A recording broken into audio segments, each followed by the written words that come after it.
Lesson 10. Using trigonometric identities.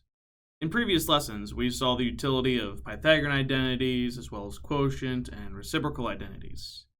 We also started to establish what the trigonometric functions when graphed on a Cartesian plane can look like. Back then, we had also discussed that with those functions, they have specific properties, specifically their symmetry. For many of the functions, we established that they were odd symmetry, which means that you can rotate the graph around the origin and it will fall on top of itself.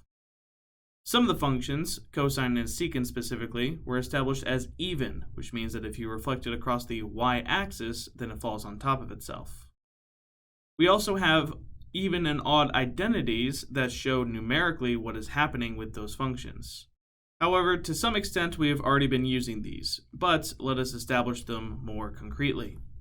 As a reminder, an even function is such that if you have a negative input in the function, you can rewrite that as a function with a positive input. Whereas an odd identity, or an odd function, is such that if you have a negative input on the function, you can write that as a negative version of a function with a positive input. If we apply these to the functions sine, cosine, tangent, and their reciprocals, for example, sine, which we know is an odd function, we should be able to write sine of negative theta instead as negative sine of theta.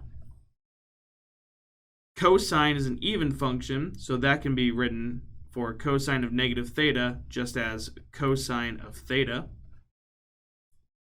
Tangent is an odd function, so we can write tangent of negative theta as negative tangent of theta. And the reciprocals of each of these functions are also going to share the same symmetry. Cosecant is also odd, so that's negative cosecant of theta. Secant is even, just like cosine, so that's secant of just theta.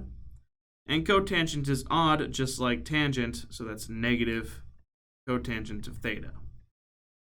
These identities can be used to help simplify certain proofs, and they can also be used when evaluating values within these functions.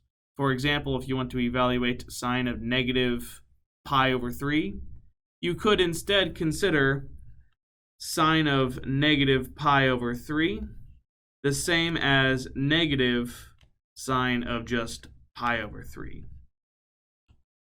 This is just one way that you may use even and odd identities to your advantage.